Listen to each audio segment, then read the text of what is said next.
y'all today is a very special day, very important day. We said that it is Woman Crush Wednesday. Got our residence Woman Crush Wednesday, Shiny Sweets in the building. I am here. You dig. And it is also We the Culture Wednesdays, ladies and gentlemen. And we are going to talk about some very good and interesting topics, you feel me? So Quan, help us welcome our special guest, you dig. Dr. Umar, you there? Peace and love, Black family. How's it going? Doing good, man. Going very well, very well. How have you been? How have everything been with you? All has been well. Just returned from our annual group trip to Africa Monday. So we went to Ethiopia and Egypt, a week in each. Took a cruise down the Nile River. Very powerful trip. Had a chance to travel extensively in both countries. In Kemet, we went to Luxor, Aswan, Edfu, Cairo. And in Ethiopia, we went to Lalibela, Gondar, Bahir Dar, as well as Addis Ababa. So, although I've been to both countries before, I never had a chance to travel extensively in each one. So it was a very, very powerful trip. How do you feel as a pivotal leader in the African American community? What do you feel the importance is of African American people visiting these places and taking the time to have those in-depth tours of these cities? I think the spiritual connection is the most important thing. Facts. Because for many of us, if you're tuned in to your ancestors, if you're tuned in to spirituality, when you visit Africa, there's an experiential journey that takes place when you get there that can't be explained intellectually. It's something that you have to experience, and everyone experiences it a different way. And I think from that spiritual level, being able to tap into that vortex is critical. In addition to that, I think it's motivational because if you can see what we have done, then it clearly shows you the potential for what we can still do. So that's another aspect. And then the culture and the history, is definitely something that can be very awe-inspiring. And I think for a lot of us, when we go to Africa, for the first time, definitely, it's an epiphany that takes place that really helps center you with regard to what your obligations are to our people. So I take people there, for all of those things, for the spiritual, for the cultural, for the historical, as well as for the intellectual. But I would also say this, and this has been echoed in times previous by both Frederick Douglass and Marcus Garvey, and that is, although the history is great, and the history is fascinating, and the history is monumental, we can't live in the past. And so for me, when brothers and sisters go back into the past, I'm always asking, what are you taking from the past so that you can use it to build for your future? The Sankofa principle of the economy, is very important to me because you have a bird that's looking back, but the bird is still marching forward. It's looking back, but it's marching forward. It's taking with it those aspects of history which are critically relevant and necessary so that it can build with those things in the future. But it's always walking forward. And I think the contradiction in the Black consciousness movement today is that we love to go back, but there's very little actual forward movement, whether we're talking about the overall Black community or the Black consciousness movement in particular. We're not moving forward, we're constantly marching backwards. Now, what is that one thing from the past that you would say will push us forward or start at least get that ball rolling for us to move the Black consciousness movement and the Black community to that next, at least step or next pedestal for us to reach ultimate Black conscious overall? Well, when you look at any traditional African civilization, you take Kemet or Ethiopia, they were nation builders. In Ethiopia, we went to Gondar, Lalibela, where they built stone rock churches. Found a rock in the center of the earth, and made 6 churches out of a single large rock. A technology that they still don't even understand.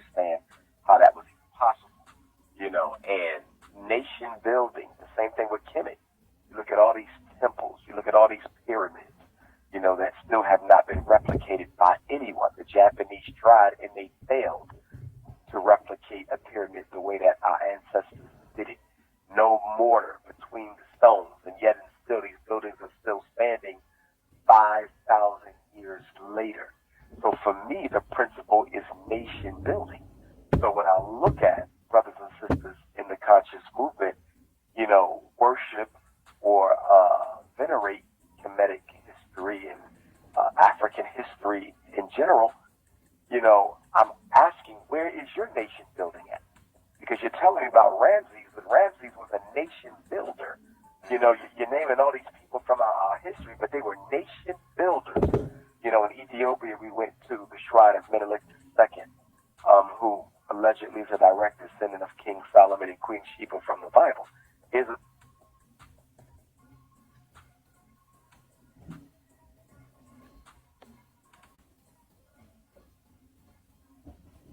Dr. Umar, you still there? Can you hear me? Yeah. Yeah, we get you now. You cut out a little bit. No problem. But, it's like we look at the grandeur, but we miss the message. Right. And the message is we are a nation-building people. Now, you come to Black America, and you say, wait a minute, how can we memorialize nation-building ancestors, but yet and still the Black community has no infrastructure of its own? That's a contradiction. There's no place you can go in the United States of America. No place you can go. Not a single place where you can find Black people owning a hospital, a supermarket, a bank, and an independent school for our children in the same community. You cannot find it. And this is for people who gross more than $1 trillion of gross national product every single year. We spend $4 billion on liquor and alcohol every year. We spend $2 billion on Air Jordans. We spend $1 billion on fast food. We spend 8, 9, 10 billion on hair care products. We purchase more Mercedes Benzes than white people. Black people own more Mercedes than white people as a percentage. Yeah. But yet we don't even have a third of the wealth of white folk. So again, we want to memorialize a nation-building ancestorhood, but at the same time, we're doing nothing to create that infrastructure ourselves, which smacks of a hypocrisy.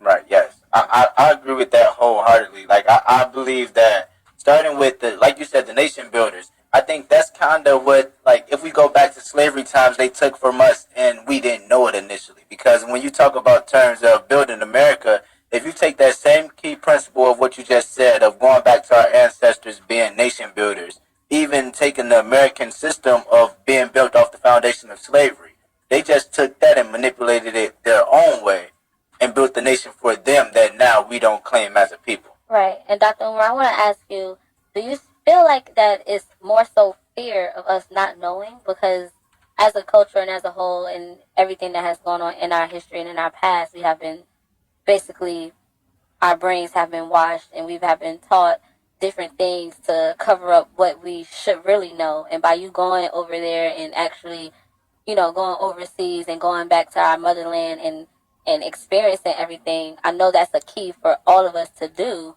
But do you feel like it's a fear, even if we can do it, do you feel like it's a fear in us that keeps us from doing it, which keeps us from prospering as a nation, as one?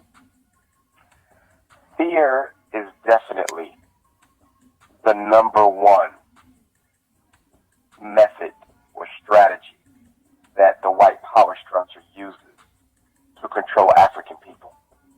You're absolutely right, sister. Fear is the number one strategy.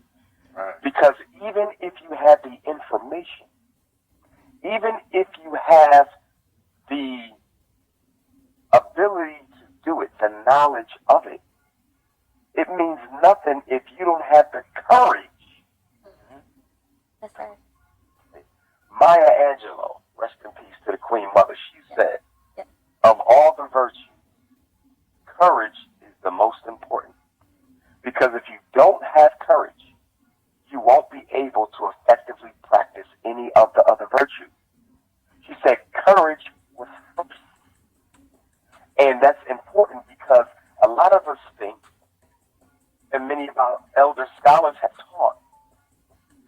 long as we teach our people who they are and where they come from, we can fix this situation. I don't agree with that.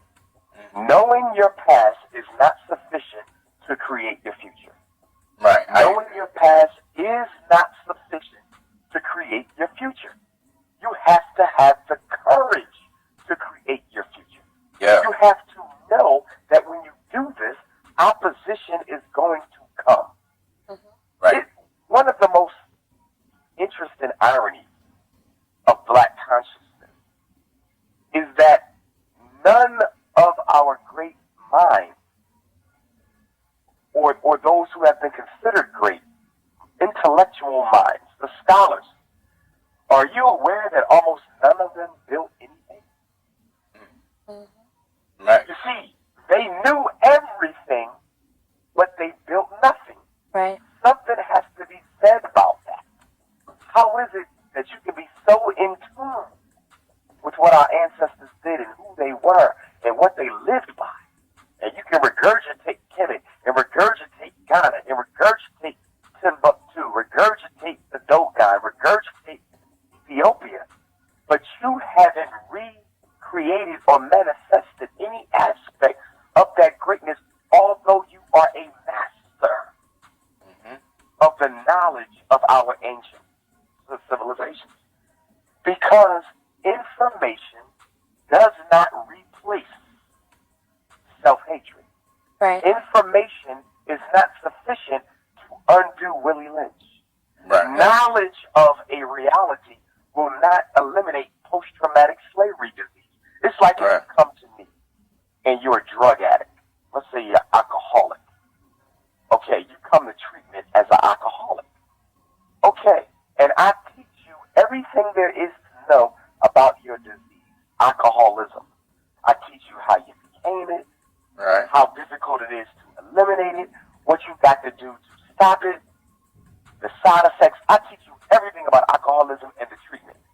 But guess what? If you are not willing to undergo the rigorous process of freeing yourself from that chemical, all the information I gave you is absolutely irrelevant. In other words, no person has ever been cured of any problem just because they knew about its history.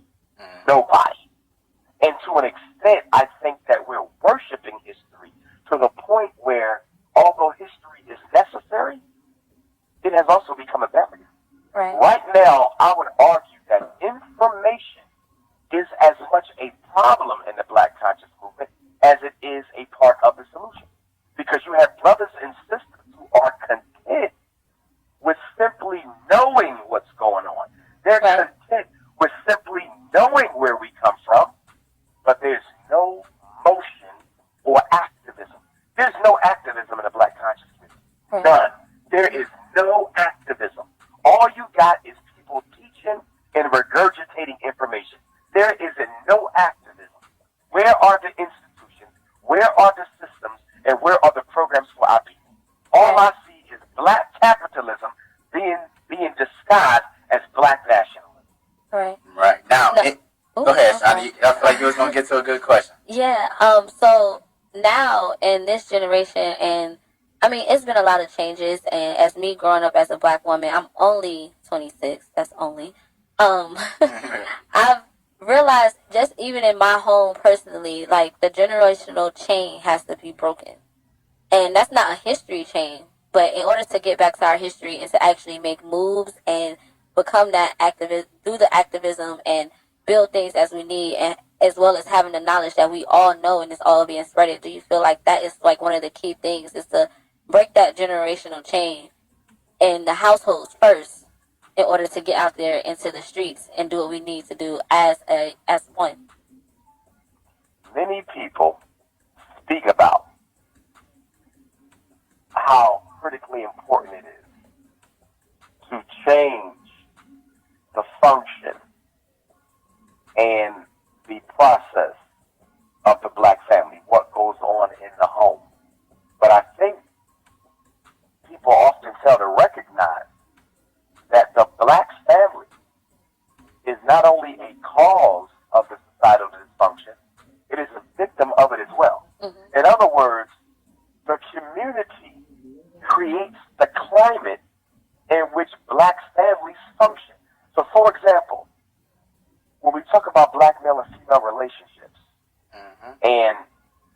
in Raleigh, North Carolina on Sunday, September 2nd at Smith Temple Church. That's actually going to be the topic of my lecture, the Black family and Black love and Black relationships.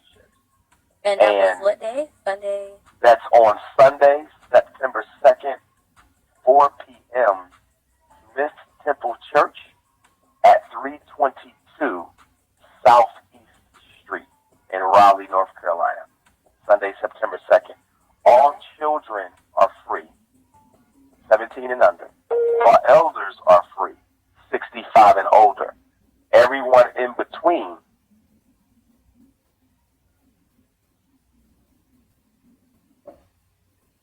Dr. Umar, you still there? All right, y'all. We're going to go to a quick break. Let's see. Hello? Hello? Yes, sir. Yo, bro, I'm outside of the sea. Hey, look, ladies and gentlemen, we're going to get into a quick commercial break. Make sure y'all come out September 2nd. We got Dr. Umar Johnson will be at a church that he will be on at. Southeast Street, 4 p.m. And he said all children are free. Elders, you will also be free. But anything in between, 65 and over. Yes, 65 and older. Anything in between, you definitely will have to have a little bit of change on you to get in. But he will be giving a great speech on the love and relationships and what's going on in the Black home and how it reflects the Black community. But it is Most Wanted Radio, and we're on 72.9 The Voice. Y'all stick around and stay tuned because Dr. Umar will be back, and we will definitely be getting some more good conversation from him. Okay? You heard.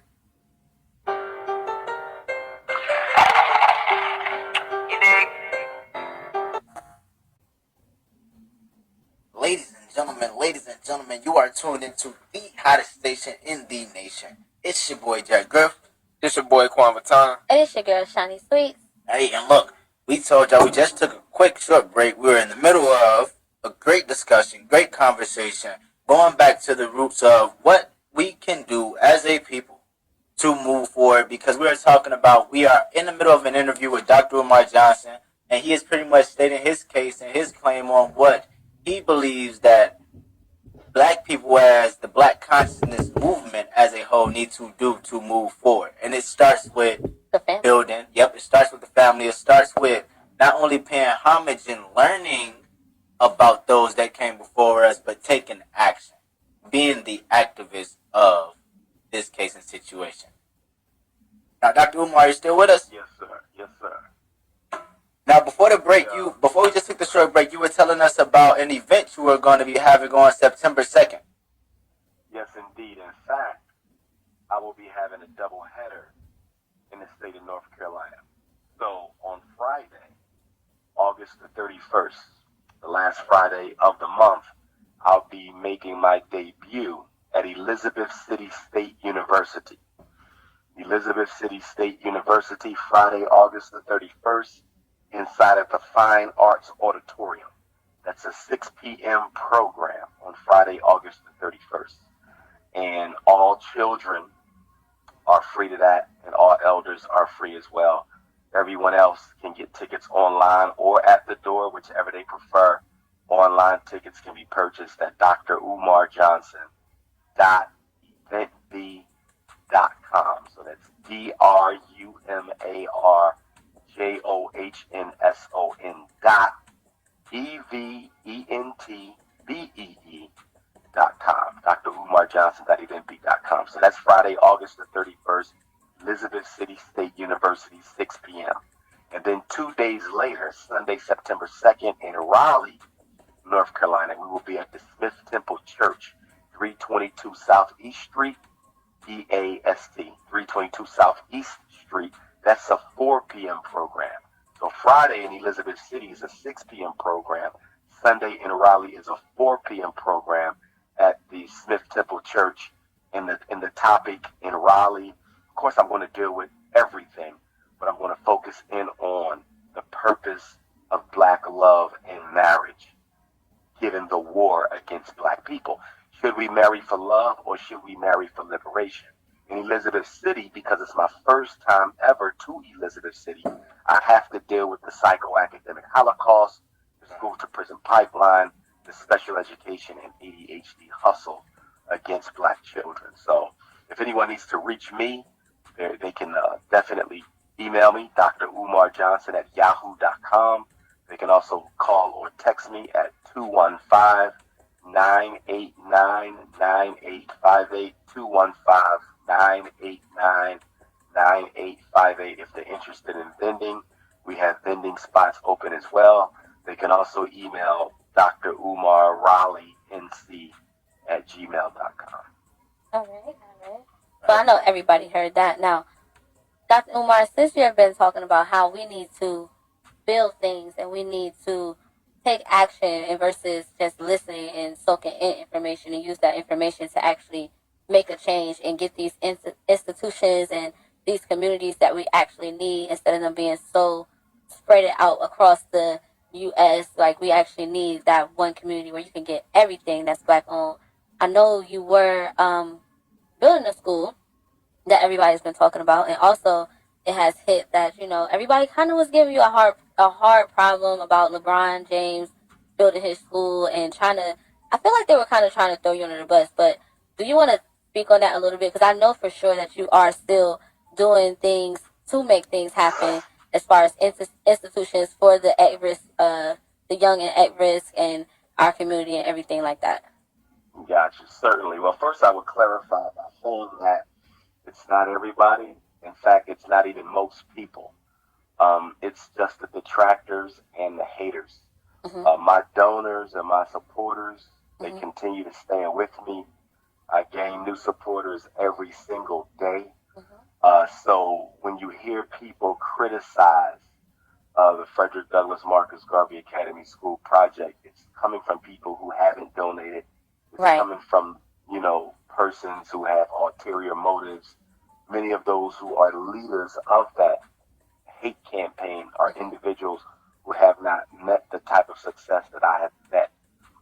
So, the problem is that those who specialize in the negativity are so constant and so consistent with their negativity that it gives the false impression that most people are against what I'm attempting to do. The truth of the matter is 99% of our people support it, but the 1% have to go into overdrive to give the impression that so many more people don't support it. And unfortunately, black media, focuses on negativity more than positivity. Right. Like, there's never been a show or an interview with people who support Dr. Umar. Never.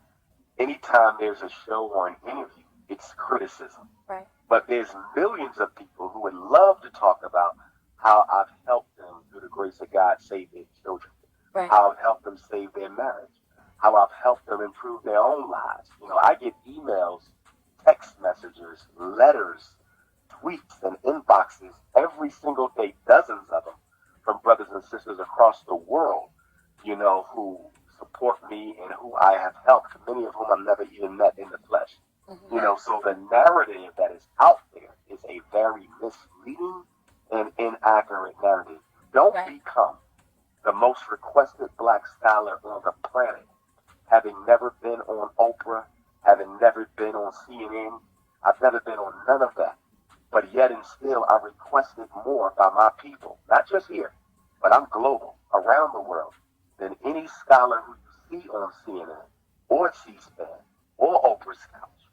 If my people didn't support me, there's no way that I'm the only one in my generation that's spoken on every continent except Australia and Antarctica. So again, the narrative is extremely misleading as it relates to the type of support that I really get. And I hope one day soon the truth of that will actually be brought out to bear. And I think it'll be brought out to bear once the school comes to manifestation. Now, it's interesting you brought up the LeBron James situation, because it seems like every time I go to Africa, something happens big with me on social network. Every single year I go to Africa, something pops off. So while we were traveling through Ethiopia, I started getting all these texts about the LeBron James. Supporters of mine were sending me the information that the haters were putting out there, the different memes, this and that. What I find interesting, and I support LeBron James, in terms of his ability to speak about certain situations. I think he's clearly the greatest basketball player of all time. Off the court. Off the court. Oh yeah, I was about to say we might have to say Jordan. But off the court, He's you can't even compare Michael Jordan to him. Michael Jordan never spoke up for black people. Right. Never. Kobe Bryant never spoke up for black people. Right. LeBron James did. So off the court, he is the GOAT in terms of speaking up. Could he do more? Hell yeah. But at the same time, I have learned to be patient with those who have their head directly inside of the mouth of the lion. Right. You know, when you're that close to the power structure as a LeBron James, a Jay-Z, I have to be thankful for the little bit that I do see them try to do. They can't make the moves that I make because their head is directly inside the mouth of the lion. That doesn't mean that I hold them to a lower standard. It simply means I recognize that they have to operate and maneuver in a different fashion. Now, I think one of the biggest myths about this whole LeBron James campaign is LeBron James did not open a school. That's the biggest myth of this. Only educators would know this, which is why when you see detractors do what they do, they're clearly miseducated individuals. You cannot own a public school. You cannot open a public school. You cannot run a public school. The only entity that owns a public school is the state. Facts. Right. Now, when I first heard about it, I said, okay, LeBron opened up an independent school, or LeBron opened up a private school. But when I finally saw the information, and it said Akron Public School, I said, okay, this is not what people think it is. Right. It's no different than Jalen Rose's charter school in Detroit. It's no different than Puff Daddy's charter school in New York. Charter schools are public schools, and public schools are public schools. LeBron James did not open up a school. What LeBron James did was give money to the Akron public school system so that they could create an alternative school for children who are having issues, I believe, in the 3rd and 4th or 4th and 5th grade. Okay? Now, if anyone thinks LeBron James owns that school, simply look at the teachers who are working in that school. The pictures are all over the internet, and most of the teachers in that school are white women. No different than the same white women who've been miseducating black boys for generations. Right. Now, if LeBron James owned the school, do you really think he would hire mostly white women to run the school and white men? No. Why aren't there more black people than white people in that school? Because it's not his. You cannot open or you can't open a public school. Public schools are owned by the state. What he did was he gave money, and what he did was he allowed them to use his name. That's it. Which is why you haven't really heard him speak much about it, because it's not his operation. Right. His money, his name, it's white people's operation. Right. So for me, for people to compare me to that is absolutely ridiculous. Because what I'm trying to do is the total opposite. I'm trying to give black children black teachers, not white teachers. LeBron James is not changing the game. It's the same old story. And I'm not blaming him because it ain't his school. It's only his money and his thing. Right. But, you know, with the Frederick Douglass Marcus Garvey Academy, we're trying to change the way black children think. We're trying to change the way that they see themselves. We're trying to change their ability to understand economics, politics, military science. The subjects that I'm teaching at Fdmg, none of them will be taught at LeBron. And I don't even want to call it LeBron James School because it's not. None of them will be taught by the Akron Public School that LeBron James is funding.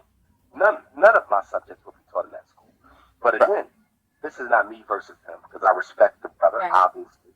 There's no issues there. It just shows you how ignorant coons can be in their desire to try to make mockery of my work. You know, every LeBron School. LeBron James does not have a school. That is an Akron public school. David Rose does not have a school. That is a Detroit charter school. Puffy Combs does not have a school. That is a Harlem charter school. Talk to me when one of these rich Negroes actually uses their money to build an independent school with black teachers out of their own money where they control the curriculum, They control the pedagogy.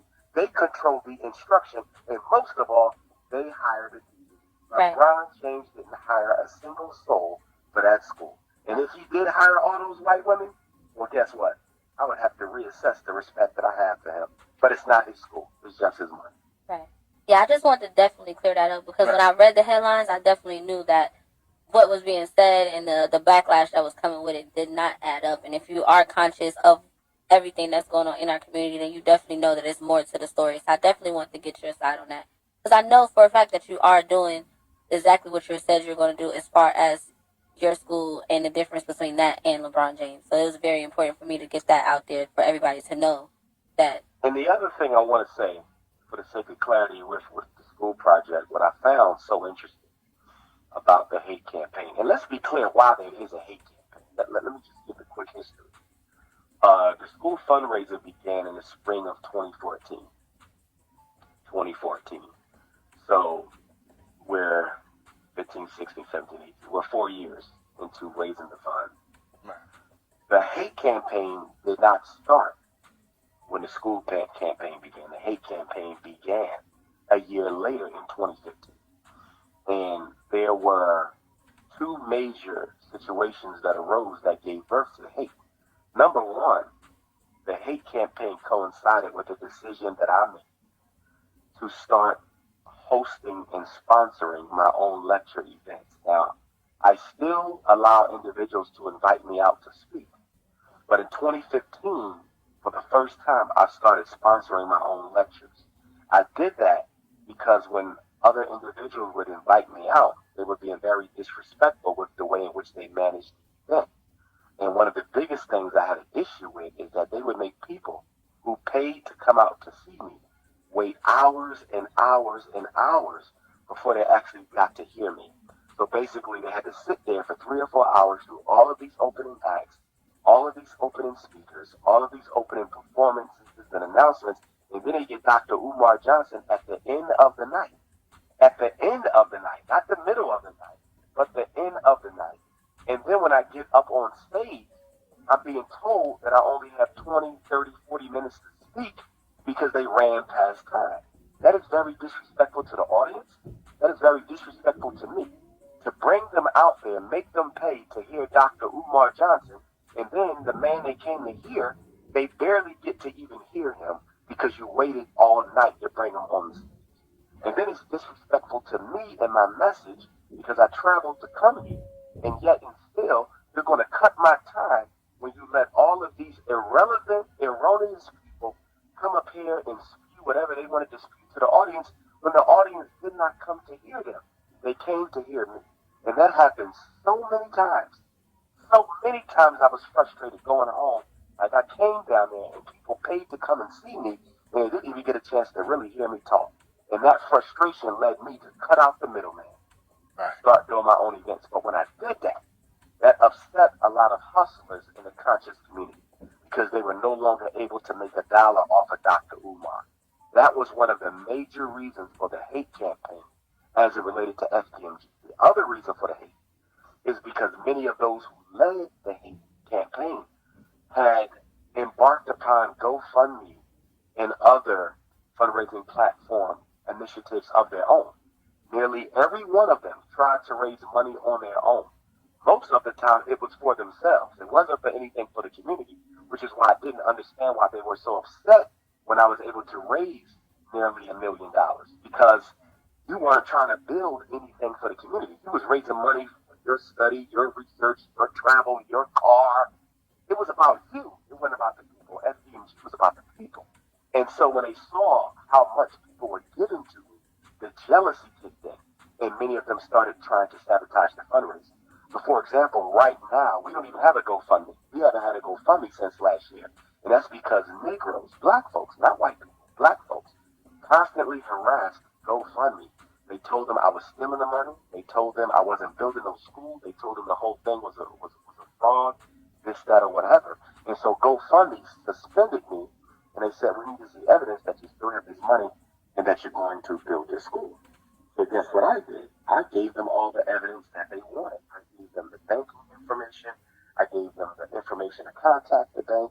I gave them the bank statement to show not only did I have all the money I need on the platform, I have even more than that because most of my donations are mail-in donations. They're not online donations. So I sent them that, told the bank to tell them whatever they want to know. GoFundMe had everything they needed, and they could even contact the bank for more.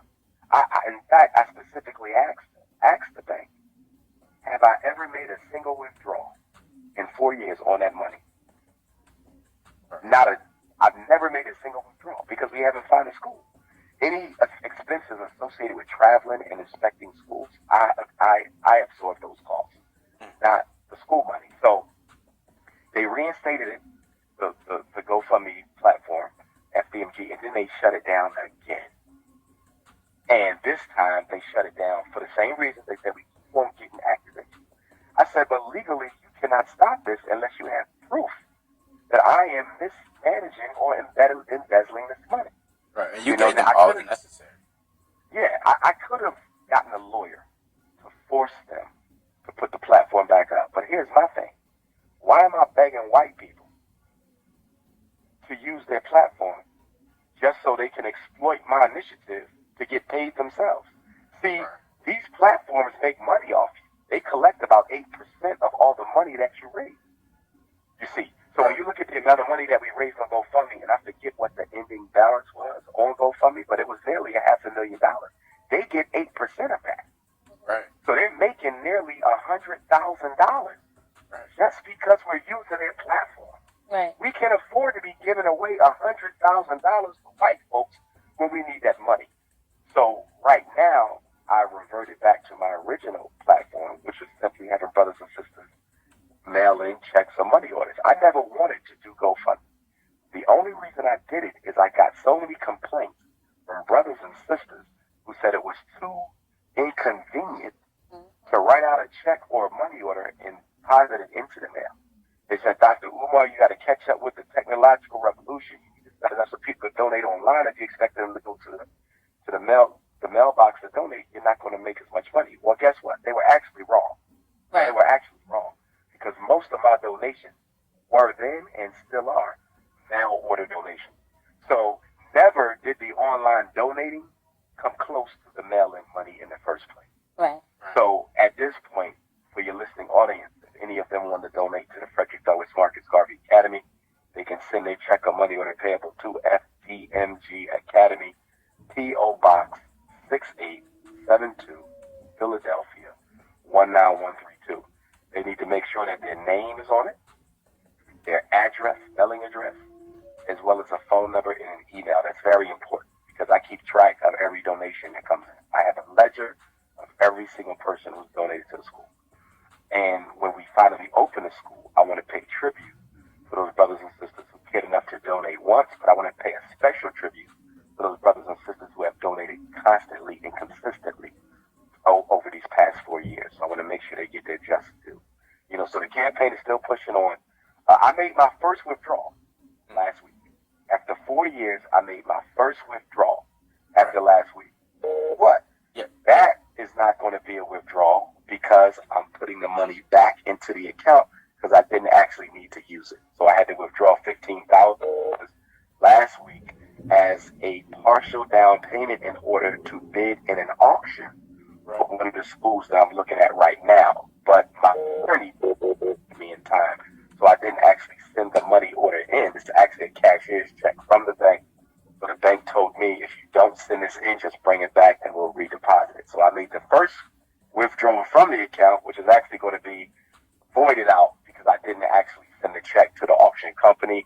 But right now, as we speak, I'm considering 2 schools.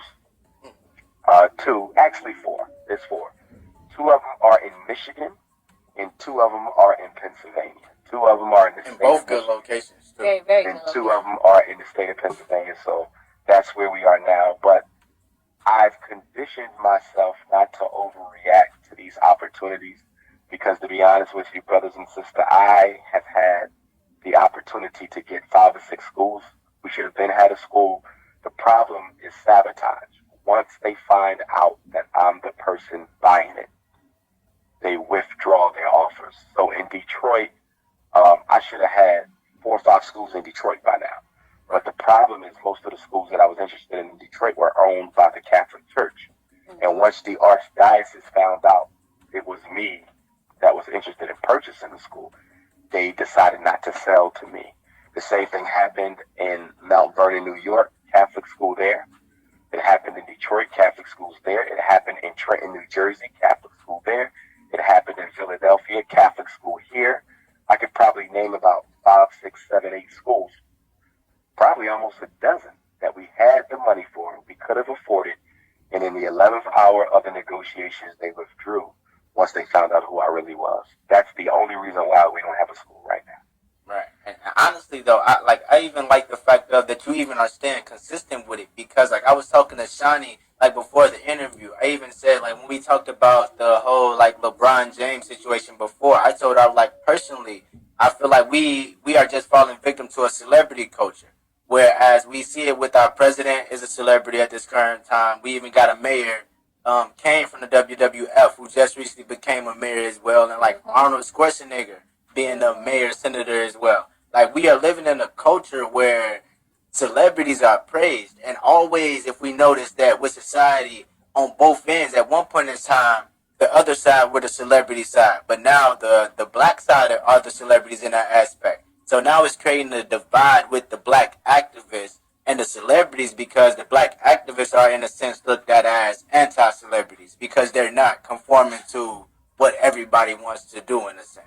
So that's why it's like Exactly. I respect to the fact of what you said in the beginning, starting with the conversation with the school, and even staying adamant about it, because you got to think about it. You're just dealing with the backlash of being not what everyone expects you to be, Right. but not or being somebody that is pushing for a positive light and not going or selling out, as they would always say in the black community. In fact, you know, I would argue that my haters and detractors, who are small in number compared to the supporters, but nonetheless, I would argue that my haters and detractors have more confidence in my ability to build this school that I probably have.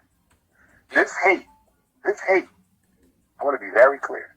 This hate is not because they don't think I'm going to build this school. It's because they know I'm going to build this school. That's why the hate is there. You don't have to oppose something that ain't going to happen. You don't have to fight. If I know that you are a fraud, I do not have to oppose you.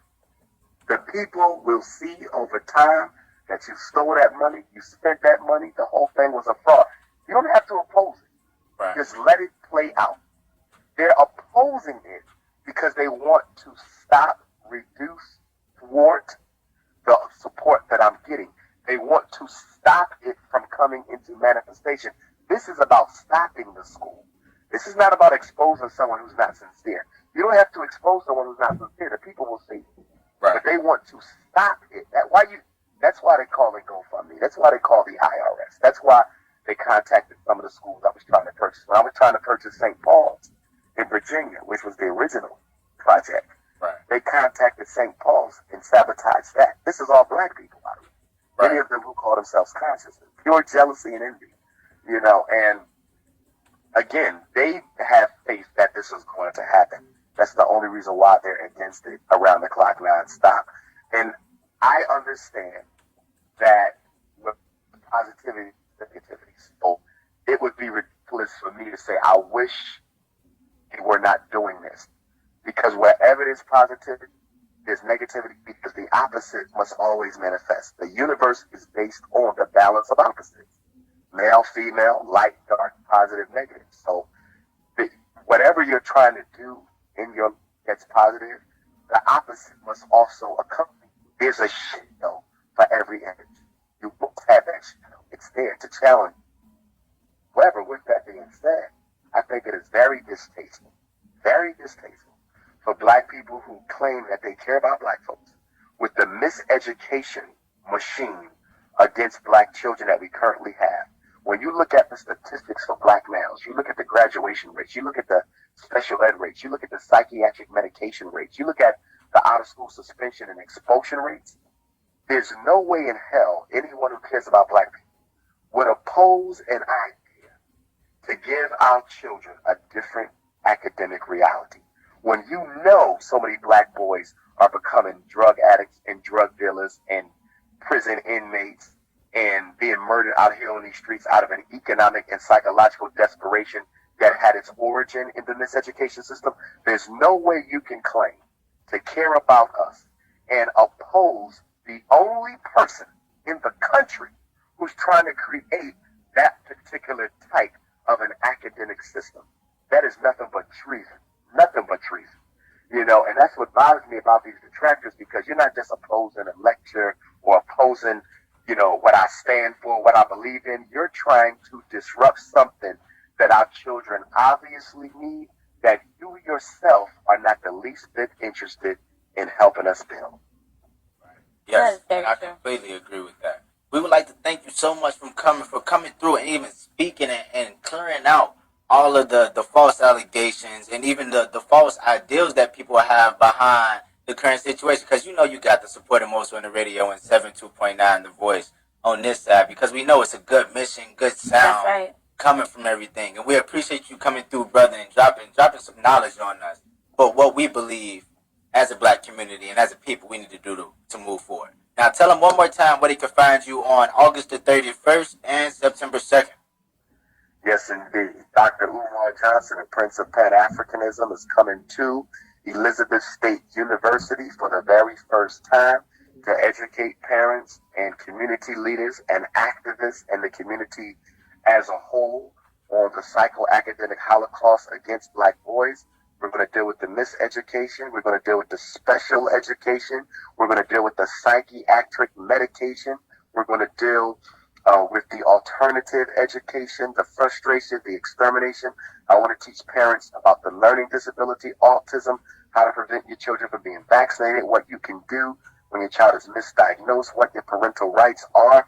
It is an absolute must-attend event for everyone in northeastern North Carolina. First time ever, Elizabeth City State University, Friday, August the 31st. Doors open up at 4, lecture at 6. All children and elders are free.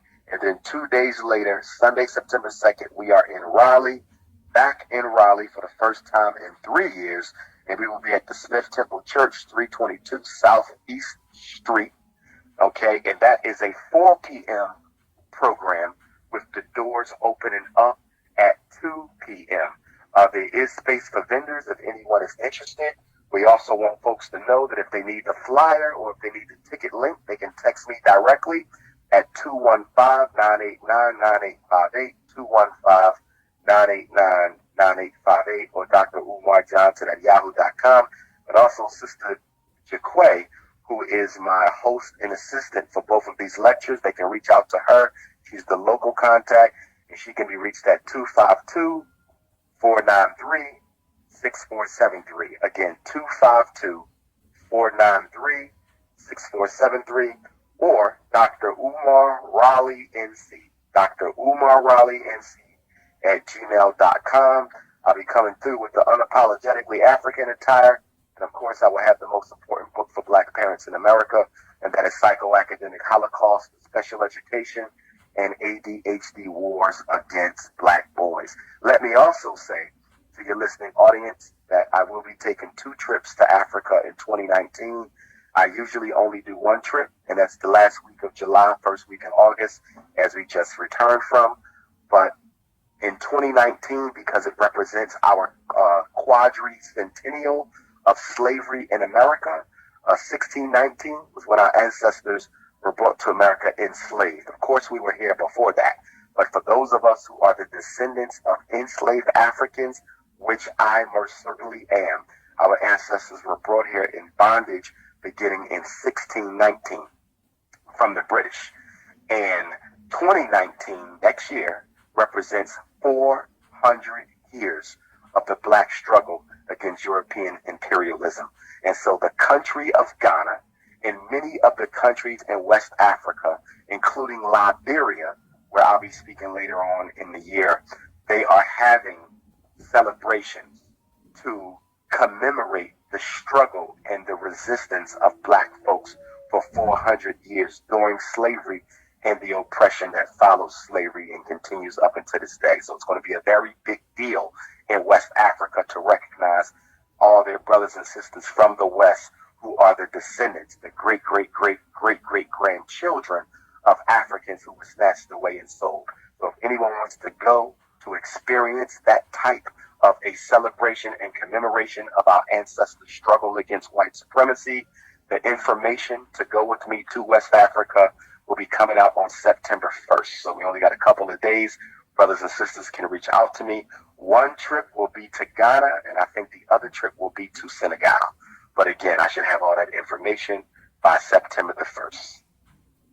Thank you so much for coming through. Ladies and gentlemen, make sure y'all come through August 31st and September 2nd to both events. Make sure y'all hit them up for those tickets, and make sure you hit Jaquay up for those tickets as well.